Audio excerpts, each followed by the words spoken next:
ഇവന്റെ ഒരു കാര്യം ഏത് നേരം നോക്കിയാലും കാണാം ഈ ഫോണും കുത്തിപ്പിടിച്ചിങ്ങനെ ഇരിക്കുന്നത്. വേറെ പണിയൊന്നുമില്ല ഒരുക്കേ. കോലം കണ്ട വെറും കാക്കാലിൻ്റെ വിട്ടു. ശരിയാണ് നീ പറഞ്ഞത്.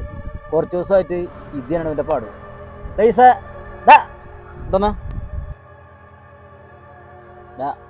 എന്തുട്ടണ്ട പറയാ, ഇതിന് മാത്രം എന്തുട്ടാ അതിനകത്തുള്ളത്? എന്ത് എടാ, ആ മൊബൈലിന് കുറച്ച് റെസ്റ്റ് കൊടുക്കടാ. നിനക്ക് റെസ്റ്റ് ഇല്ല, അതിനെങ്കിലും കുറച്ച് റെസ്റ്റ് കൊടുക്ക്. അല്ലടാ, എന്താ ഈ ഗ്രൂപ്പിലെ തർക്കം? കുറച്ച് സ്ഥലം തുടങ്ങിയിട്ട് ഇത് കഴിഞ്ഞില്ലേ? എവിടെ തീരാൻ, എന്റെ അടുത്ത് മരകളി ഞാൻ ശരിക്ക് പൊടിക്കണ്ടാ. ഒരെണ്ണത്തിന് ഞാൻ വെറുതെ വെക്കണില്ല, നേരത്തെ ഞാൻ കൊടുക്കുന്നുണ്ട്. കിട്ടടാ.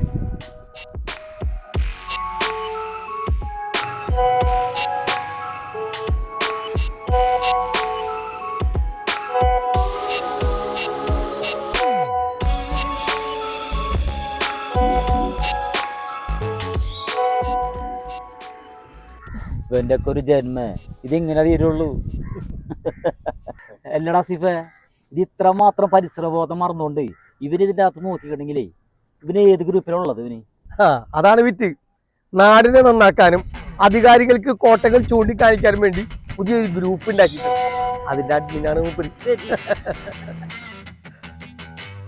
എന്ന് തുടങ്ങി ഗ്രൂപ്പ് ആരൊക്കെ ഉണ്ട് ഈ ഗ്രൂപ്പില്?